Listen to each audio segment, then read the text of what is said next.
अभी तक हमने हम पाचन तंत्र के बारे में पढ़ रहे थे और पाचन तंत्र के बारे में पढ़ते हुए आगे अपन ने मुंह के बारे में पढ़ा था। मुंह के अंदर जो जीवान है उसके बारे में, जीभ के बारे में पढ़ा था, दांतों के बारे में पढ़ा था। उसके बाद ग्रास नलिका, ग्रसनी के बारे में पढ़ा है। ठीक है, अब अपन आगे पढ़ेंगे आमाशय के बारे में। तो देखिए यहाँ पर आमाशय आज का टॉपिक रहेगा हमारा।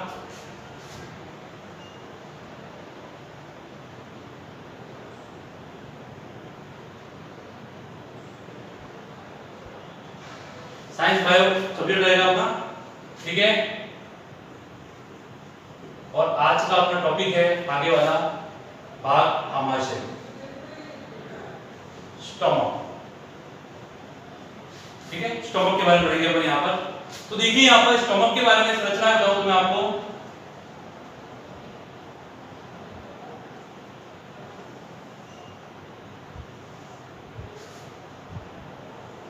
इस तरीके से मुख वाला भाग जो है इसमें आगे जाकर के दो नलियां बढ़ जाती है, एक श्वास नलिका के रूप में और एक आमाशय के रूप में। ठीक है, और आमाशय को इस तरीके से पीछे वाले भाग में थोड़ा खुला हुआ और इस तरीके से घुमा रहता है।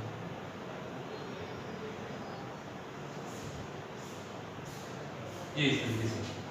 ठीक है, तो अब अगर आगे बात करते हैं तो ये थोड़ा सा हृदय के ऊपर की तरफ, और अपन कह सकते हैं कि थोड़ा सा डायाफ्राम के जो था उसके ऊपर वाली साइड में पहले डायाफ्राम से जुड़ा हुआ रहता है।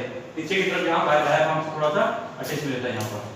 ठीक है, हम यहाँ बात करेंगे आमाशय की। तो आमाशय की जो धारिता होती है, धारिता का मतलब आयतन, तो आमाशय की धारिता जो होती है वो 3 लीटर होती है। यहाँ पर 3 लीटर का मतलब ये है कि ये एक बार में 3 लीटर लिक्विड जो है वो अपने अंदर भर सकता है। लिक्विड का मतलब यहाँ सेमी लिक्विड्स है, जिसमें भोजन के कण और पानी और जो जूसेस है वो इस तरह की सभी लिक्विड अवस्था में जो चीजें होती हैं उनको 3 लीटर मात्रा में भर सकता है। तो इसकी धारिता जो हुई, आयतन जो हो गया वो कितना हो गया, 3 लीटर। आप यहाँ पर आयतन कह सकते हैं, वॉल्यूम कह सकते हैं यहाँ पर। ठीक है, ठीक है, आयतन या वॉल्यूम जो है वो कितनी होती है, 3 लीटर होती है। ठीक है, इसके बाद अगर बात करेंगे तो इसमें इससे जब भोजन जाता है ना, जो भोजन जाने से पहले इसमें एक लिक्विड भरा हुआ रहता है। ठीक है, इसमें एक रस भरा हुआ रहता है। इस रस को कहते हैं जठर रस, या फिर इसका अगर अपन रासायनिक नाम है तो हाइड्रोक्लोरिक अम्ल कहते हैं इसको, या फिर इसको अपन गैस्ट्रिक जूस भी कहते हैं, गैस्ट्रिक जूस। ठीक है, गैस्ट्रिक जूस भी कहा जाता है। अब ये जो लिक्विड है इसके अंदर देखिए यहाँ पर हमेशा ये ध्यान रखना कि 3 प्रकार के एंजाइम जो है वो आमाशय में पाए जाते हैं। ठीक है, तो आमाशय में कौन कौन से एंजाइम पाए जाते हैं? तो आमाशय में सबसे पहले अपन बात करें तो क्या नाम है, पेप्सिन। ठीक है, दूसरा है रेनिन, और तीसरा है गैस्ट्रिक जूस या जठर रस, ये पाया जाता है। ठीक है, और ये इसके अलावा कुछ मात्रा में एमाइलेज भी होता है जो मुंह के अंदर होता है, मुंह की लार में जो एमाइलेज होता है कुछ मात्रा में यहाँ पर भी पहुंचता है। इसका काम क्या है कि किसको पचाता है? तो पाचक क्या है इसके, प्रोटीन को पचाता है। सामान्य प्रोटीन जो होते हैं उनको पचाने का काम करता है, जबकि रेनिन जो है वो दूध के अंदर पाया जाने वाला प्रोटीन, कौन सा प्रोटीन, केसिन प्रोटीन, उसको पचाने का काम करता है। दूध के अंदर पाया जाने वाला केसिन प्रोटीन जो होता है उसको पचाने का काम रेनिन करता है, बच्चों में ज्यादा उपयोगी रहता है। और फिर है जठर रस, HCl, ये भोजन को अपघटक के रूप में काम करता है। ठीक है ना, भोजन को क्या करने का, तोड़ने का काम करता है, उसको छोटे छोटे पार्ट में डिवाइड करने का, उसको उसका मतलब हम कह सकते हैं कि चूरा बनाने का काम करता है। ठीक है, अपघटक के रूप में कौन काम करता है, जठर रस काम करता है। भोजन को छोटे छोटे पार्ट में तोड़ने का काम यहाँ पर कौन करता है, HCl करता है, जठर रस करता है। ठीक है, अब मैं आपको कहूं तो पेप्सिन का निर्माण, पेप्सिन जो बनता है वो पेप्सिनोजन एंजाइम के रूप में होता है। कौन सा एंजाइम होता है, पेप्सिनोजन। और इस पेप्सिनोजन एंजाइम का निर्माण जो करता है वो करता है चीज सेल, या फिर इनको पेप्टिक सेल भी कहते हैं। ठीक है। चीफ सेल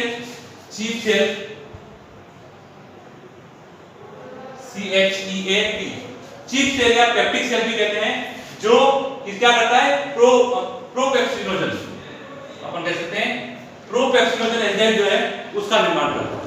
और इस प्रोपेप्सिनोजन एंजाइम जो है वो जैसे ही क्या करता है, HCl के साथ मिलता है तो वो किसमें बदल जाता है, पेप्सिन में बदल जाता है।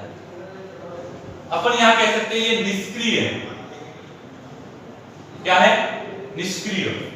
और ये जब HCl से जुड़ता है तब ये क्या हो जाता है, सक्रिय हो जाता है। सक्रिय होने का मतलब प्रोटीन को पचाने के लायक बन जाता है, प्रोटीन को पचाना शुरू कर देता है। ठीक है, किसकी बात होगी, पेप्सिन की। ठीक है, और ये जो गैस्ट्रिक जूस है, ये जो गैस्ट्रिक जूस है, जठर रस जो है उसको ऑक्सीटिंग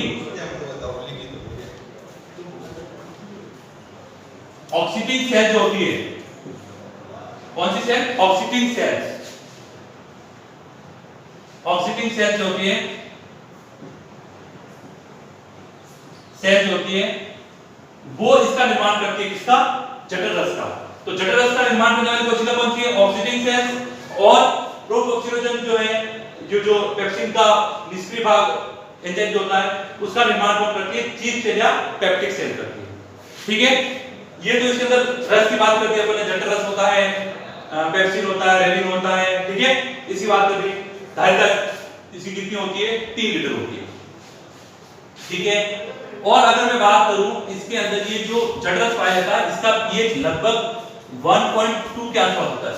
1.2 का मतलब ये हो गया कि इतना पावरफुल होता है कि किसी चमड़ी को, किसी चीज को जला सकता है। क्या कर सकता है, किसी चमड़ी को, किसी स्किन को जला सकता है इतना। लेकिन ये अभी नहीं जल रहा है, हमारा आमाशय नहीं जलता है। क्यों नहीं जलता, उसका रीजन है, हमारे आमाशय के नहीं जलने का कारण ये होता है कि यहाँ पर एक ऐसी लेयर पाई जाती है जो इस आमाशय की त्वचा को किससे, जठर रस से बचाकर रखता है। बाकी अगर यही जठर रस सामान्य अवस्था में अगर हमारी चमड़ी पर डाल दिया जाए तो हमारी चमड़ी जल जाती है।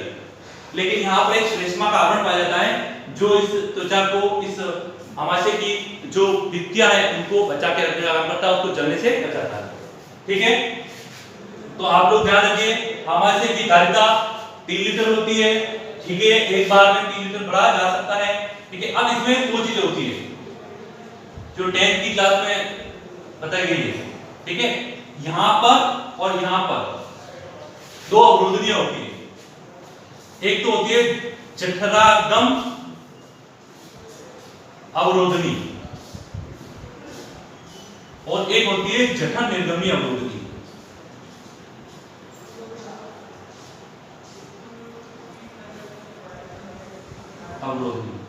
इंग्लिश में इनको पाइलोरिक पार्ट और ऐसा कुछ कहते हैं। अवरोधनी का इंस्पेक्टर, पाइलोरिक इंस्पेक्टर और एक पाइलोरिक इंस्पेक्टर होता है और एक इसोफेगस इंस्पेक्टर, ऐसे करके 2 भाग नाम दिए गए। इनको इंस्पेक्टर कहते हैं, स्फिंक्टर।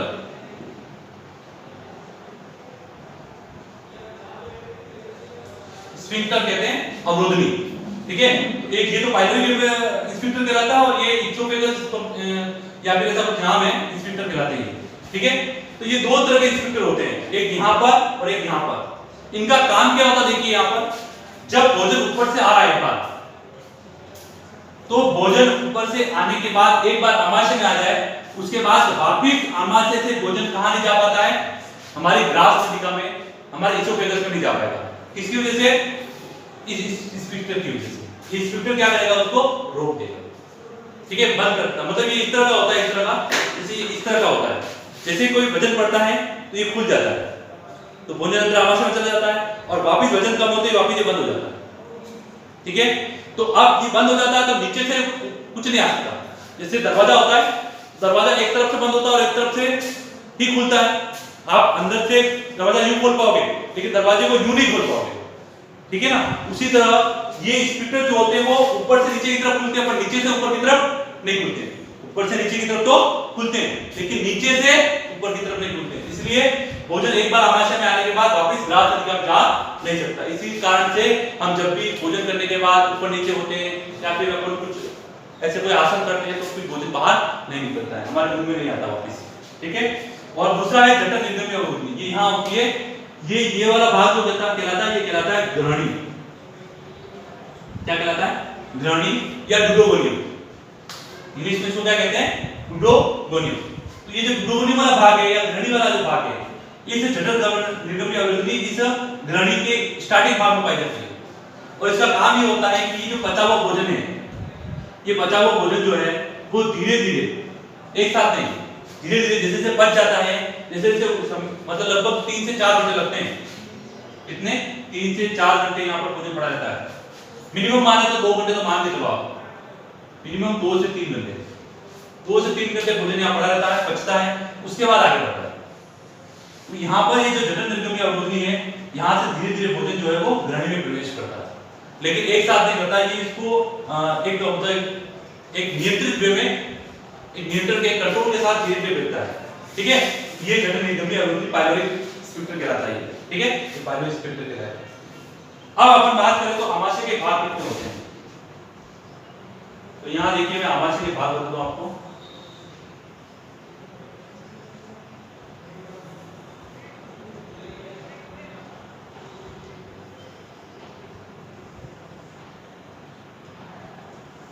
ये देखिए आमाशय का मैंने एक अकेला हिस्सा बनाया है। अब इसको देखिए, देखिए यहाँ पे इसके 3 भाग, एक जठरागम, इसको कार्डिक कहते हैं, कार्डिक पार्ट। ठीक है, दूसरा है फंडिक, फंडिक। ठीक है, और तीसरा ये वाला भाग होता है, ये वाला सबसे बड़ा भाग होता है वो फंडिक होता है। उसके बाद जो वाला भाग होता है ये वाला, इसको कहते हैं जठर निर्गमी भाग, जठर निर्गमी भाग, इसको इंग्लिश में कहते हैं पाइलोरी,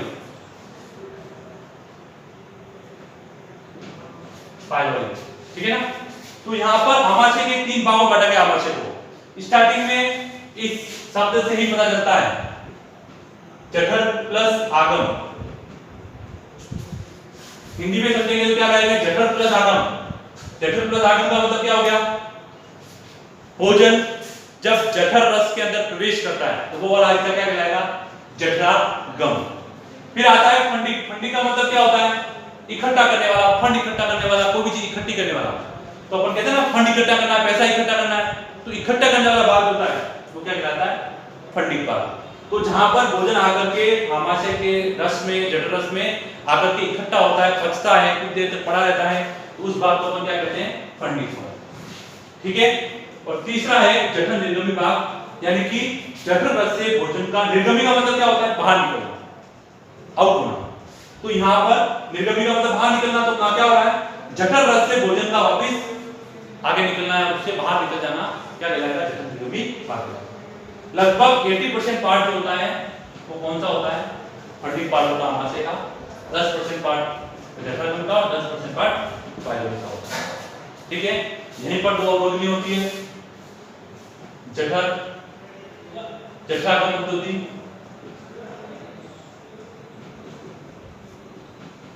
एक तो जठरागम अवरोधी और एक जठर निर्गमी अवरोधी।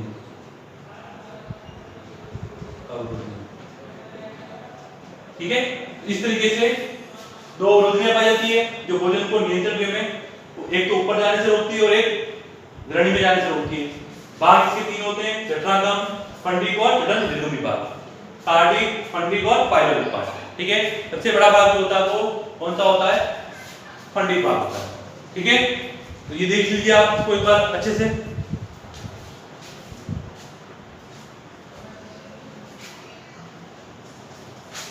आज का हमारा ये जो टॉपिक है आमाशय, वो यही कंप्लीट होता है। ठीक है, आमाशय के बारे में मैंने बता दिया, किस तरह के एंजाइम पाए जाते हैं, एंजाइम का निर्माण कौन सी सेल करती है, तो यहाँ चीफ सेल या पेप्टिक सेल जो होती है वो प्रोऑक्सीजन का निर्माण करती है, जो एचसीएल में मिलने के बाद ऑक्सीजन सक्रिय रूप हो जाता है। ऑक्सीजन सेल जो है वो किसका निर्माण करती है? जठर रस का। किसका निर्माण करती है? जठर रस का। ठीक है, और अगली जो टॉपिक होगा वो हमारा छोटी आंत होगा। ठीक है, हमारे से ये कंप्लीट होता है। धन्यवाद।